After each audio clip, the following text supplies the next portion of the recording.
Hello दोस्तों। आज का जो कॉन्सेप्ट हम देखने वाले हैं वो है स्प्लिट वर्सेस बोनस।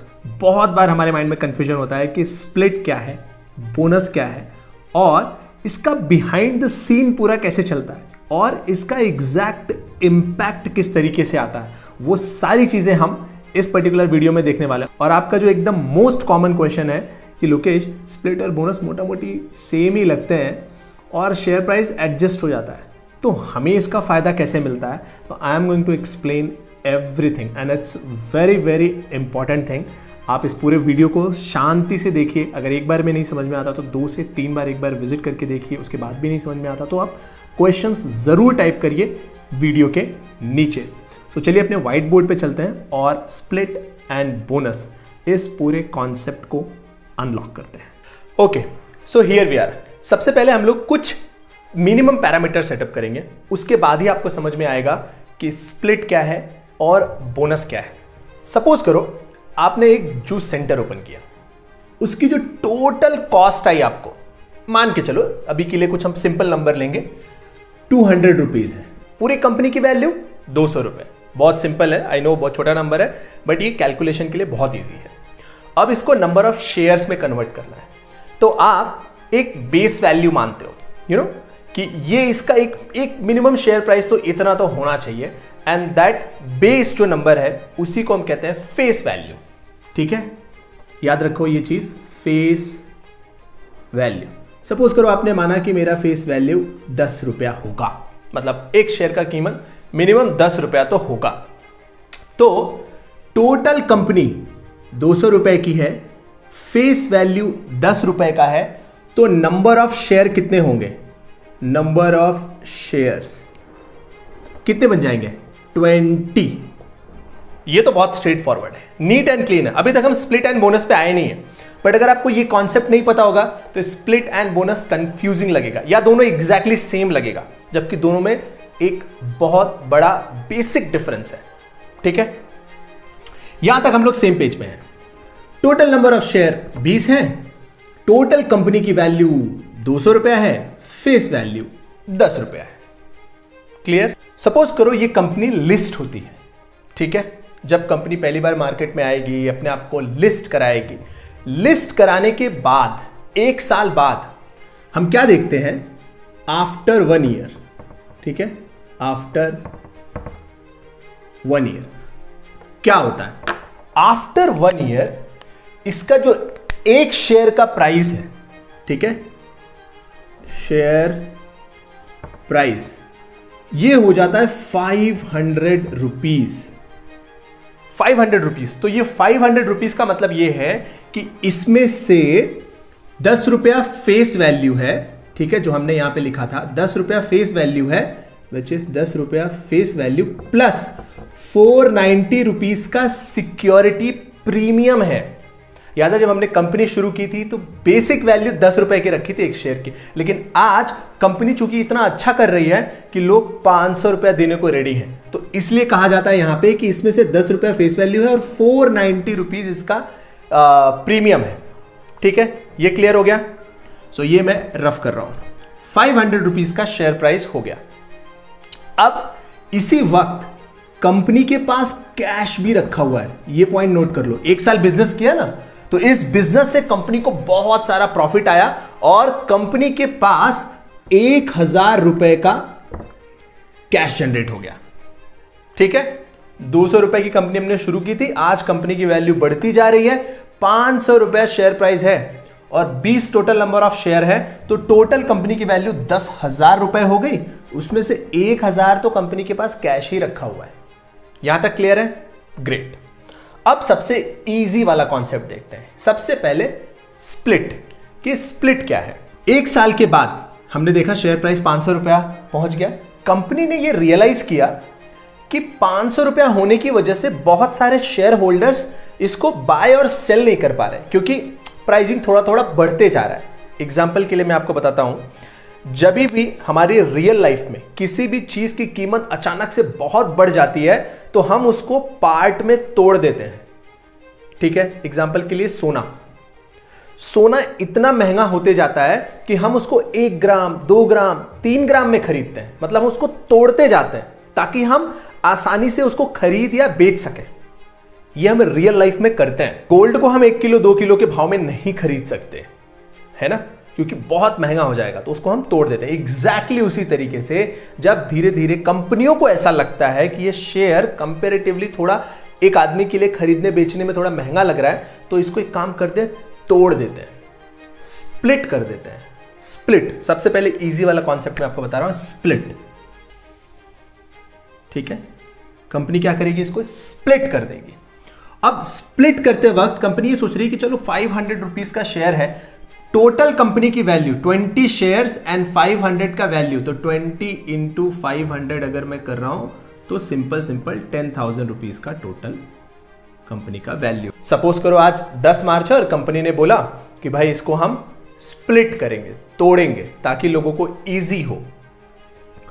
तो और स्प्लिट वो कौन से पार्ट में करना चाहते हैं, इसको 5 पार्ट में, 1:5 में, 5 पार्ट में तोड़ना चाहते हैं। मतलब जो चीज ऑलरेडी पहले से एग्जिस्ट करती है उसको तोड़ना है, ब्रेक करना है। तो कंपनी आसानी से जिसके पास एक एक शेयर है उनको 5-5 शेयर दे देगी, लेकिन उसकी जो वैल्यू है 100 रुपीज हो जाएगी। और मजेदार बात यह है कि जो बेस वैल्यू थी, याद है, ये जो फेस वैल्यू जिसको हम कहते हैं, एकदम शुरू में जो रखी गई थी, वो 10 रुपए की थी एक शेयर की प्राइस की। अब चूंकि हम हर शेयर को तोड़ रहे हैं 5 पार्ट में, तो जो हमारी फेस वैल्यू थी वो भी टूटेगी। तो अब फेस वैल्यू जो होगी कंपनी की वो हो जाएगी 10/5, मतलब 2 रुपीज। ये पॉइंट समझ गया? फेस वैल्यू को तोड़ना ही पड़ेगा, क्योंकि पहले वाले जो शेयर थे उनकी फेस वैल्यू 10 रुपए थी, मार्केट 500 रुपए दे रहा था, बात अलग है, मार्केट 500 रुपए दे रहा था, लेकिन शुरू की वैल्यू तो 10 रुपए ही थी, तो उसको हमें तोड़ देना पड़ेगा। तो हम उसको फेस वैल्यू 2 कर देंगे, उसी के साथ साथ हम शेयर प्राइस को भी एडजस्ट कर देंगे। 500 रुपए का शेयर अब 100 रुपए का बन जाएगा, क्योंकि 1:5 में कर दिया है। तो नंबर ऑफ शेयर्स 20 की बजाय अब यहां पे हो जाएंगे 100 शेयर्स, एंड नया प्राइस क्या हो जाएगा, 100 रुपया। तो कंपनी की वैल्यू वही 10,000 रुपए ही रही। कंपनी की वैल्यू तो चेंज नहीं हुई है। कल जो अगर 10 मार्च को जो कंपनी की वैल्यू है वही 11 मार्च को भी रहेगी। ऐसी नहीं कि स्प्लिट अनाउंस कर दिया तो अब 5 पार्ट में टूट जाएगा तो सब शेयर 500 रुपए को हो जाएंगे, तब तो कंपनी बहुत अचानक से ऐसी पेपर पे बड़ी बन जाएगी, है ना। एक्चुअली कंपनी के बिजनेस में कोई बदलाव नहीं हुआ है। तो ये हो गया स्प्लिट। ये तो आपको भी समझ में आ गया होगा। रियल लाइफ एग्जांपल, मतलब आपके पास एक सेब है, आप उसको स्प्लिट कर रहे हो, दैट्स इट। बट एक्चुअल सेब में कोई बदलाव हुआ नहीं, सिर्फ आपने उसको काट दिया ताकि आप ज्यादा लोगों में बांट पाओ। हो गया, खत्म। अब यहां से नया जो पॉइंट शुरू होता है कि फिर लोकेश बोनस क्या है। बोनस में भी इसी तरीके का कुछ होता है, हमें नए शेयर्स मिलते हैं, शेयर प्राइस एडजस्ट होते हैं, बट वो अलग कैसे है। अब यहां पे मैं आपको बोनस वाला पार्ट बताता हूं, ठीक है। यहां तक तो हम क्लियर हो गए। सो आ गए हम बोनस पे। इस पे अगर ध्यान दोगे तो ही समझ में आएगा। एक्चुअली में हमने एक कॉन्सेप्ट देखा था कि कंपनी के पास 1,000 रुपया रखा हुआ है कैश। अब कंपनी को समझ में नहीं आ रहा है कि इसका इस्तेमाल करूं मैं कैसे करूं। इसका इस्तेमाल मैं कर नहीं पा रही। जितने भी बिजनेस एक्सपांशन थे, सारी चीजें करनी थी, सब तो कर दिया। उसके बावजूद भी हमारे पास कुछ कैश रिजर्व रखा हुआ है। तो क्या हम इसको अपने इन्वेस्टर्स को दे सकते हैं? यस, दे सकते हो। आप डिविडेंड के फॉर्म में दे सकते हो कि अगर एक के पास एक शेयर है तो आप 10 रुपए 5 रुपए का डिविडेंड दे सकते हो। लेकिन अगर आप ऐसा कुछ सोच रहे हो कि यार मैं एक काम करता हूं, नंबर ऑफ शेयर्स बढ़ा देता हूं, नए शेयर्स जनरेट करना चाहता हूं ताकि ज्यादा लोगों को मिले ये शेयर्स, ज्यादा लिक्विडिटी हो मेरी कंपनी की, है ना। लिक्विडिटी मतलब ज्यादा शेयर्स होंगे तो ज्यादा लोग खरीद या सेल कर पाएंगे, ठीक है। तो आप क्या कहते हो कि ये कैश जो है ना, ये कैश, इसमें से 200 रुपया, याद रखना 200 रुपया आप लोगे और उसके शेयर्स बनाओगे। क्लियर है? यहां तक क्लियर है? 200 रुपया आपने रिजर्व में से लिया और उसके नए शेयर्स बनाए। लेकिन कितने शेयर्स बनेंगे? कंपनी जो भी काम करती है मैक्सिमम चीजें फेस वैल्यू पे करती है। याद रख लो, इसको कहीं छाप लो, नोट कर लो। मैक्सिमम है वो मैथमेटिकल नंबर ही। एक्चुअली तो हम जो खरीदते हैं, सेल करते हैं, बाय करते हैं, सब कुछ मार्केट प्राइस पे होता है, लेकिन मार्केट प्राइस रोज ऊपर नीचे होता है। तो मार्केट प्राइस पे ज्यादातर जो बैलेंस शीट के कैलकुलेशन है वो नहीं होते हैं, ठीक है। सो फेस वैल्यू पे, तो फेस वैल्यू 10 रुपए की अगर है और 200 रुपए के आप शेयर बनाना चाहते हो, तो टोटल शेयर जो बनेंगे नए वो बनेंगे 20। मतलब आपने 20 नए शेयर बना दिए। तो मैं यहां पे लिख रहा हूं न्यू शेयर्स। न्यू शेयर्स कितने बने? 20। और कितने उसके लिए आपने कैश यूज किया? 200 रुपया कैश यूज किया। अब आपका कैश कितना बचा? सो आपका कैश अब बचेगा 1000 नहीं बचेगा, ये बचेगा 1000 हट के ये 800 हो जाएगा। ठीक है, क्लियर है? कैश आपका 800 हो गया, लेकिन ये 200 रुपया फिर कहां जाएगा? इस 200 रुपए को शेयर कैपिटल में डाल दिया जाता है। शेयर कैपिटल, है ना। जब पहली बार जैसे कंपनी आईपीओ लेकर के जब आती है तो हमसे जो पैसा लेती है उसी को हम शेयर कैपिटल कहते हैं, कि हमसे जो शेयर देने के बदले पैसा लिया गया। तो बिल्कुल उसी तरीके से कैश में से पैसा निकाला गया, उसके नए शेयर बनाए गए और इस पैसे को अकाउंट्स में शेयर कैपिटल में शिफ्ट कर दिया गया। ये अकाउंटिंग का पार्ट है, ये हम लोग थोड़ा साइड कर देते हैं, ठीक है। शिफ्ट कर दिया, उस 200 रुपए के 20 नए शेयर्स बनाए और अब इसमें हम ऐड कर देंगे, ठीक है। अब कंपनी के पास जब शुरू में 20 शेयर थे तो टोटल शेयर कितने हो गए? अब टोटल शेयर हो जाएंगे 40, ठीक है। 40 शेयर्स हो गए। लेकिन इस 20 नए शेयर का करना क्या है? तो कंपनी ये कहती है कि इस 20 नए शेयर को हमारे जो इन्वेस्टर्स हैं उन्हीं को दे दो। तो इसको आप 1:1 का बोनस कह सकते हो, कि टोटल पहले 20 थे, 20 और बन गए, यानी कि जिसके पास एक शेयर था उसको एक और दे दो, डबल कर दिए गए शेयर्स को। अब यहां से एक्चुअल डिफिकल्टी शुरू होती है। ये जो नए शेयर्स बने है ना, इन सब का फेस वैल्यू 10 रुपए ही है, फेस वैल्यू नहीं तोड़ा। पहले भी 10 रुपया था, अभी भी फेस वैल्यू 10 रुपया है, और आपको एक शेयर एक्स्ट्रा मिला, करेक्ट, एक शेयर मिला। ध्यान से सुनो इसको, यहां से पहले जो आपके पास शेयर था, अभी के लिए मार्केट प्राइस भूल जाओ, मार्केट प्राइस पे फोकस मत करो, सिर्फ आप इतना फोकस करो। पहले जो आपके पास शेयर था, एक शेयर था, उसकी फेस वैल्यू कितनी थी? 10 रुपया। मार्केट प्राइस अभी के लिए भूल जाओ, फेस वैल्यू हमने 10 रुपए से शुरू की थी। जब आपको दूसरा शेयर आपके पास आया तो उसकी फेस वैल्यू कितनी है? 10 रुपया, क्योंकि तोड़ा नहीं गया है, स्प्लिट नहीं किया गया कि फेस वैल्यू घट गई, फेस वैल्यू उतनी ही है। तो अब आपके पास फेस वैल्यू के हिसाब से टोटल कितना वैल्यू बन गया?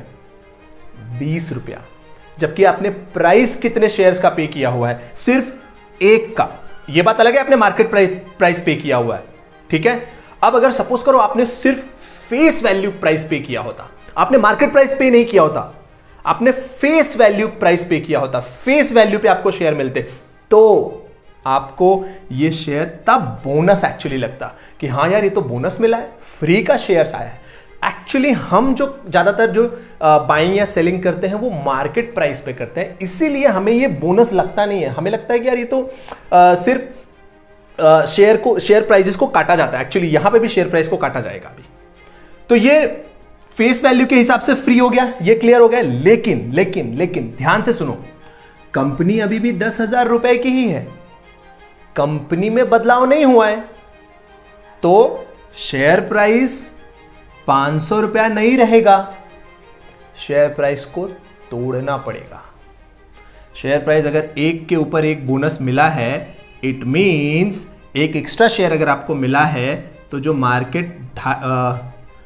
मार्केट 500 रुपया प्राइस दे रहा है, उसके बदले अब इसको प्राइस को तोड़ दिया जाएगा, 250 रुपया कर दिया जाएगा, ताकि यहां पे जो 40 शेयर बन रहे थे, मैं इसको दूसरे कलर में लिख देता हूं, तो ये स्प्लिट वाला सिनेरियो था, ठीक है, ये बोनस वाला सिनेरियो है। तो 40 शेयर हैं, लेकिन शेयर प्राइस इस वक्त 250 कर दिया जाएगा, ताकि कंपनी की वैल्यू तो उतनी ही रहे ना। ऐसा थोड़ी होगा कि बोनस दे दिया तो कंपनी की वैल्यू रातों रात चेंज हो गई, वैल्यू तो वही है, वैल्यू में कोई बदलाव नहीं हुआ है ना। बट फेस वैल्यू के हिसाब से आपको बोनस मिला है। जो 10 रुपए का पहला फेस वैल्यू है, अगर आप कंपनी के ओनर होते, मान लो आप कंपनी के ओनर हो, है ना, तो आपने तो कोई शेयर प्राइस मार्केट को पे नहीं किया है, आपने तो खुद की कंपनी बनाई है, करेक्ट। अब जब फ्यूचर में आप रिजर्व का इस्तेमाल करके नए शेयर्स बनाओगे और आपको जो बोनस मिलेगा, आपको जो नए शेयर्स मिलेंगे, वो तो आपके लिए फ्री हो गए, आपको कुछ पैसे ही नहीं देने पड़े।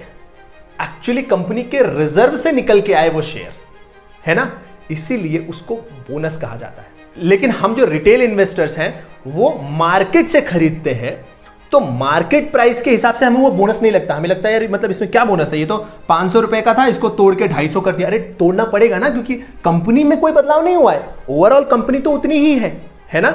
सिर्फ और सिर्फ रिजर्व का पैसा शेयर कैपिटल में शिफ्ट किया एंड उसी पैसे के नए शेयर्स बनाए पुरानी फेस वैल्यू के साथ और हमें दे दिए। तो फेस वैल्यू के हिसाब से देखोगे तो आपको बोनस मिला।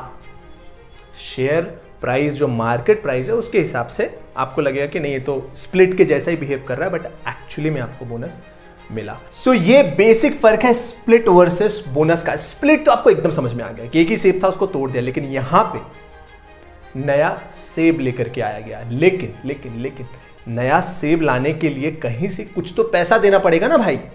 तो वो जो पैसा है वो रिजर्व से गया, तो रिजर्व से पैसा गया, उसके बदले नया सेब आया, तो टोटल लेवल पे कंपनी की वैल्यू उतनी ही रही, सिर्फ नंबर ऑफ शेयर्स बढ़ गए। आप इसको ऐसे समझो कि आप बहुत बढ़िया पढ़ाई में कुछ कर रहे थे, उसके बदले आपके डैड ने आपको कुछ अच्छा बोनस दिया, गिफ्ट दिया, may be bike the, may be कुछ अलग दिया, लेकिन आपके टोटल घर की वैल्यू में बदलाव नहीं हुआ है। सिर्फ उनके बैंक अकाउंट से पैसा निकल के वो गाड़ी के फॉर्म में बदल गया, है ना, बाइक के फॉर्म में बदल गया, बट टोटल घर की वैल्यू उतनी ही है, बस वो रिजर्व से निकला, गाड़ी के फॉर्म में आ गया।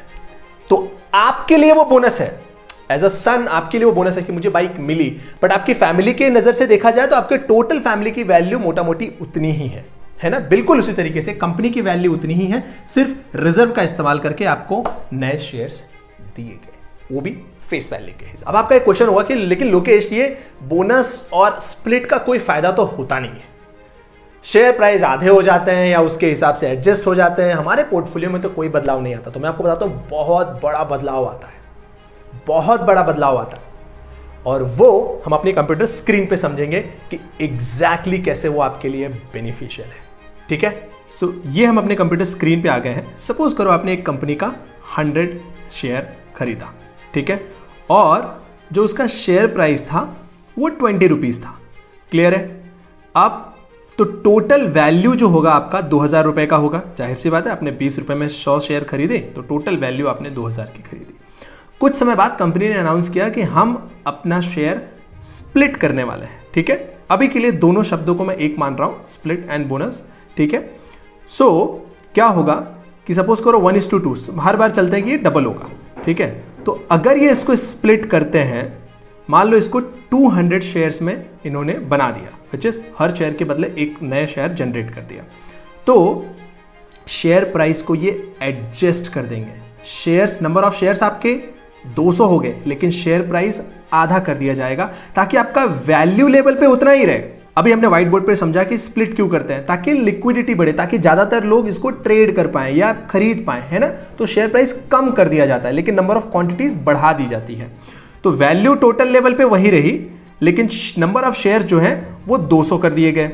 अब कुछ समय ऐसे बीता, अब 10 रुपए का एक शेयर है, धीरे धीरे बढ़ते बढ़ते फिर से जो है इस पर्टिकुलर शेयर का प्राइस जो है 20 रुपए पर पहुंच गया। एक साल बाद अब कंपनी ने फिर से रियलाइज किया कि यार इसको ना फिर से तोड़ देते हैं, तो क्या होगा।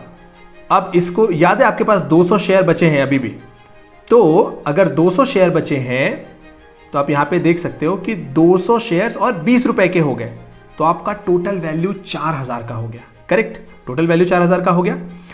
अब यहां से कंपनी ने बोला फिर हम तोड़ देंगे, तो अगर कंपनी ने इसको तोड़ा, ठीक है, तो यहां पे 200 के 400 शेयर बन गए, लेकिन शेयर प्राइस 10 रुपए का फिर से हो गया, तो आपका वैल्यू वही रहा, लेकिन नंबर ऑफ शेयर्स बढ़ गए। और ये करते करते सपोज करो ऐसा कंपनी ने कई बार किया, मतलब 5-6 साल लग गए और हर 1 से 2 साल 3 साल में उसने ब्रेक किया, ऐसे 10 साल में लग गए मान लो, चलो तो आपके पास हो जाएंगे लगभग 3200 शेयर्स। मान लो 3200 शेयर्स हो गए और प्राइस अभी भी 20 रुपए का ही है। ये मान लेते हैं कि प्राइस धीरे धीरे 20 रुपए का ही बढ़ता है, बट जब भी 20 आता है कंपनी तोड़ देती है। अब इस स्प्लिट का फायदा क्या होगा? आप बोलोगे लोकेश हर बार तो ये एडजस्ट हो जाता है, तो फिर क्या फायदा मिलेगा? फायदा ये मिलेगा, आप इसको ऐसे देखो कि जब भी दूसरों के लिए एक शेयर में 1 रुपया बढ़ेगा, लेकिन आपके पास डबल शेयर होंगे, आपके लिए 2 रुपया बढ़ेगा। पहले जब आपके पास टोटल 100 ही शेयर थे, तब अगर 1 रुपया बढ़ता तो आपका सिर्फ 100 रुपया बढ़ता। लेकिन जब कंपनी ने स्प्लिट कर दिया, आपके पास 200 शेयर हो गए। अब वैल्यू अभी की सेम रही, अभी वाली जो वैल्यू है वो सेम ही रही, लेकिन यहां से जब 1 रुपया बढ़ेगा तो पहले आपका 100 रुपया बढ़ रहा था, अब कितना बढ़ेगा? 200 रुपया। और इसी तरीके से अगर 2 से 3 बार आपको स्प्लिट मिला और देखते देखते अगर आपके 3000 शेयर हो गए, तो याद करो पहली बार जब आपने शेयर खरीदा था तो आपका शेयर 1 रुपया बढ़ने पे सिर्फ जितना आपने खरीदा था उतना बढ़ता, लेकिन आज वो लगभग 3000 रुपया बढ़ेगा। अगर 1 रुपया शेयर आगे बढ़ता है तो आपका 3000 रुपया बढ़ेगा। करेक्ट? फर्स्ट डे ऐसा नहीं था। तो ये होता है बोनस और स्प्लिट का एक्चुअल बेनिफिट। प्लस जब डिविडेंड आएगा, पहली बार आपको जब डिविडेंड आया होगा, मान लो आपका 1 ही शेयर होता तो आपको सिर्फ 1 शेयर का डिविडेंड मिलता, लेकिन स्प्लिट और बोनस मिल के अगर आपके पास 2 से 3000 शेयर हो गए तो आपको 2-3 हज़ार शेयर पे एक्चुअली डिविडेंड मिलेगा। And that's how it helps in compounding. और ये पार्ट हम अक्सर भूल जाते हैं। हमें लगता है कि हमारे पास 1 शेयर था, स्प्लिट हो गया 2 में तो 2 शेयर बन गए, लेकिन वैल्यू भी तो हाफ हो गई। अभी तक कोई फायदा नहीं हुआ, लेकिन अब यहां से जब आप एक बार स्प्लिट हो गया, अब अगर शेयर 1 रुपया बढ़ेगा तो दूसरों के लिए 1 शेयर पे 1 ही मिलेगा, लेकिन आपका एक्चुअली 2 शेयर बन चुका है तो आपके लिए 2 रुपया बढ़ेगा। ये पॉइंट हम अक्सर मिस कर देते हैं। And this helps in compounding. और ये सेम चीज 10 बार कम से कम विप्रो, टीसीएस, इन्फोसिस इन्होंने की है, लोगों को बोनस दिए हैं, स्प्लिट दिए हैं। इसी हेल्प से इन्वेस्टर्स ने करोड़ों रुपीस बनाए हुए हैं। इसीलिए लंबे समय तक अगर आप इन्वेस्टेड रहोगे, you will take the advantage of compounding, else you will miss it. I hope आपको ये पूरा स्प्लिट बोनस का कॉन्सेप्ट समझ में आया। अगर कोई पॉइंट आपको नहीं समझ में आया, do ask in comment box, I will answer all the relevant question I would say. ठीक है, मिलते हैं कल नेक्स्ट वीडियो में। Thank you so much.